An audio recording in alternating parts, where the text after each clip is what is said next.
Hey, so guys, Skull here, and welcome back to another discussion type video. In this one, I wanted to do some comparisons to Dead by Daylight and Overwatch, since those are the two games I basically only play. I wanted to compare them, because I think some people don't realize kind of how similar these two games are. So the way I'm going to sort out this video is I'm going to go over like separate categories, going over things that are in both games and how they execute those things. Like, for example, like the balance of the game. Like, I'll go over that.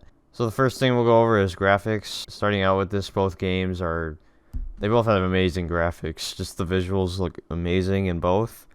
I think the thing that makes Dead by Daylight a little more like admiring to me is that they always look to improve their graphics and animations, like in their maps and the way their characters do things, which is really nice. I'm very happy that they always look to do that to their game. Overwatch is probably going to do that with Overwatch 2 whenever that comes out. They're looking to improve their graphics in that, but they didn't ever look to improve their graphics really in the game throughout Overwatch 1's lifespan. But it doesn't really matter because I think anyways Overwatch 1's graphics are still amazing on their own anyway, so no need to judge them on that. Next thing is going over the uniqueness about these games.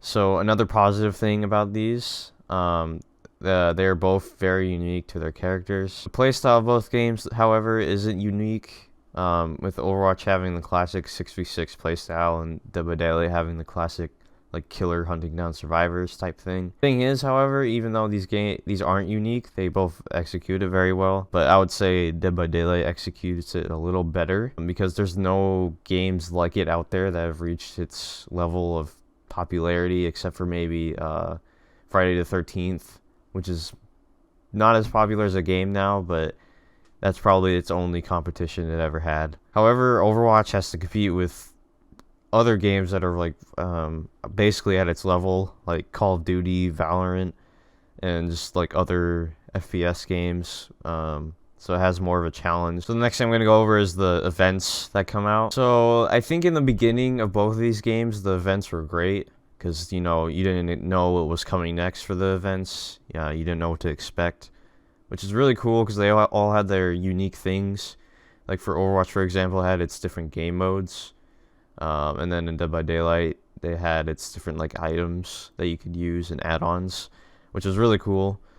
However, the thing is, like now the game modes and stuff is the same. Like they don't really change much, and it gets pretty repetitive. And now it just seems more like an advertisement to the skins that come out because they both have like new skins or cosmetics that come out for the characters. So that's only what it seems like at this point. So I would say probably Overwatch wins in this category because the events have different game modes, which is a lot bigger, I would say, than just new items and crap. You can tell the game modes are put a lot more work into them, like Lucio Ball, for example. Next thing I'm going over is competitiveness. This is probably where the juice of the video starts. I'm going to start going into more negative stuff at this point.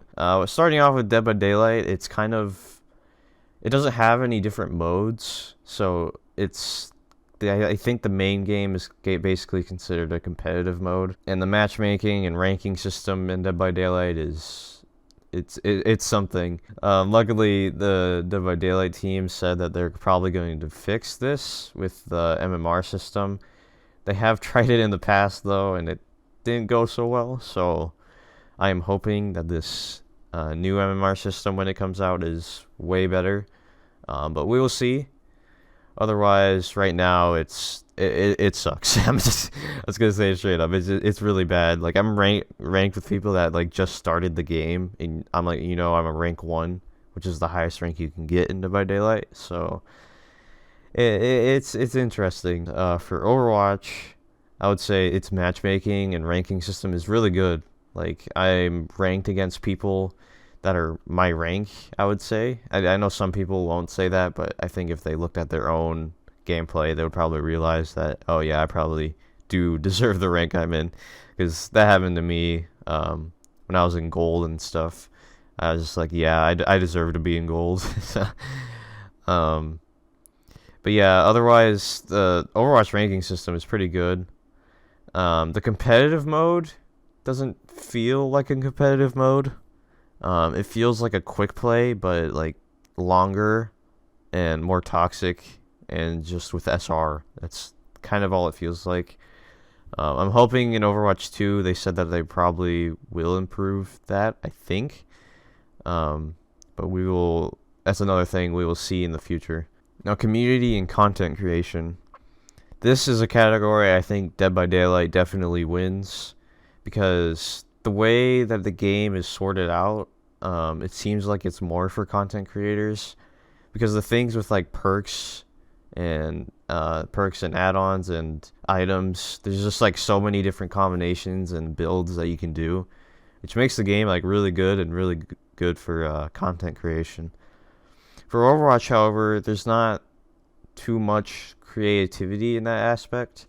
Like, you can do different team compositions, a little bit different strategies, but it's usually like the same thing. Like, you're shooting at a shield for a couple minutes, and then there's a team fight that actually plays out, and then one team wins, and then you just do the same thing like over and over again.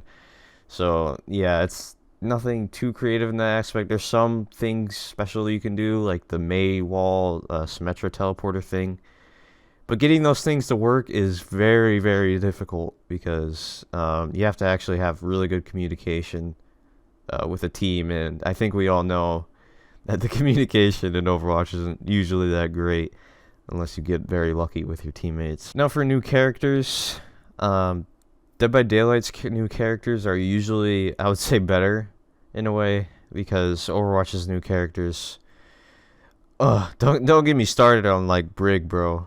Don't get me started on Brig, because a hero like that is very, very it's stupid. It's just like, it was them putting the gavel or hammer down of them not wanting the dive meta anymore, and like, I think it was too big of a hammer, because then we had the goats meta for basically the same amount of time, and it wasn't fun for me. I didn't like that aspect of it, and playing against Brig is also not very fun. And there's other new heroes like that too, just basically anything after Ana. For Dead by Daylight, the new characters, the main problem comes in with either the perks or just the bugs they bring.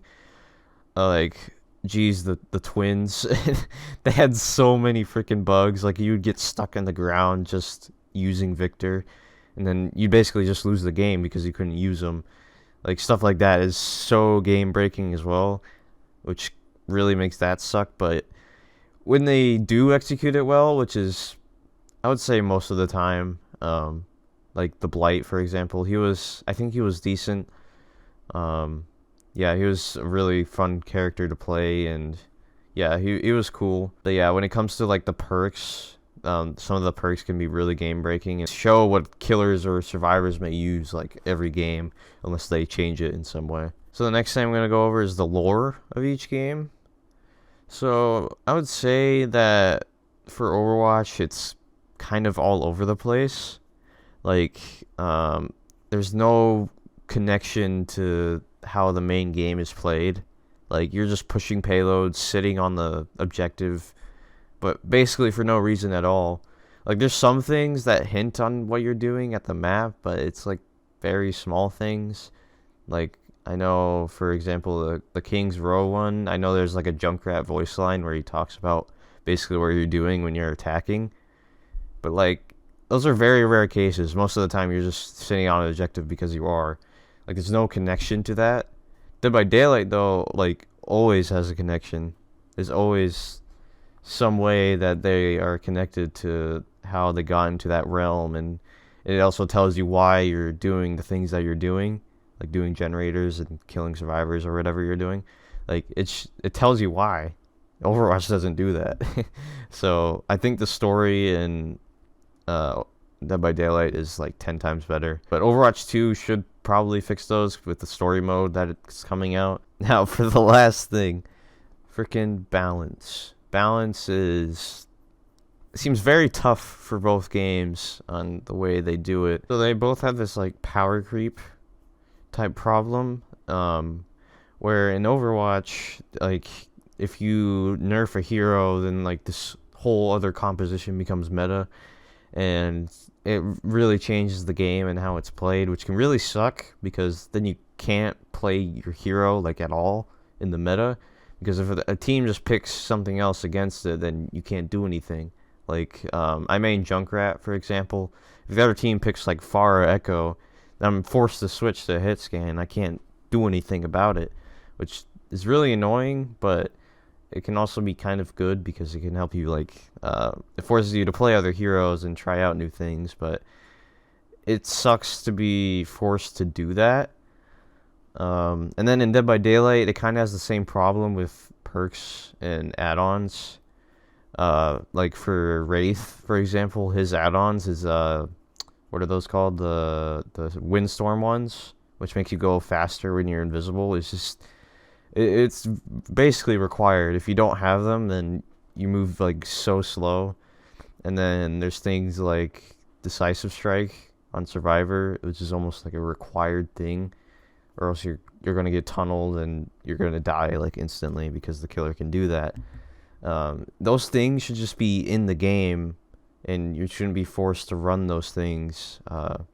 Like Decisive Strike should be a thing in the game, and you don't have to waste a perk slot for it. Like, I know there's people that want to run builds, but they can't because, you know, they get tunneled and they can't even run their build, which is really annoying. So yeah, there's that with balance. So yeah, I think Dead by Daylight can fix its problems a lot easier. Overwatch power creep is a lot more difficult to balance, so I can kind of understand them in that aspect, but Dead by Daylight can definitely loses in this category when it comes to balance, because they are very easy fixes and they just don't do anything about it. Otherwise, I think that's basically everything I wanted to go over. I hope you guys enjoyed this discussion video. Let me know in the comments if you want to see more videos like this. Also, I mean, no hate towards like the developers, artists, or game designers of this game. I think they're both amazing in their own way. Like, I played both of them for a very long time, like a couple years now, and they're really great. They're fun games, so I mean, no hate towards them. They did amazing jobs on the games. Nothing I could ever do. So yeah, good job on their part. And thanks for all the support as always. And I'll talk to y'all later. You got me losing my focus. Don't know what you do to me. You got me drinking a lot, hoping it might go away. I'm slowly losing my passion for all the important things. You got me losing my focus. Don't know what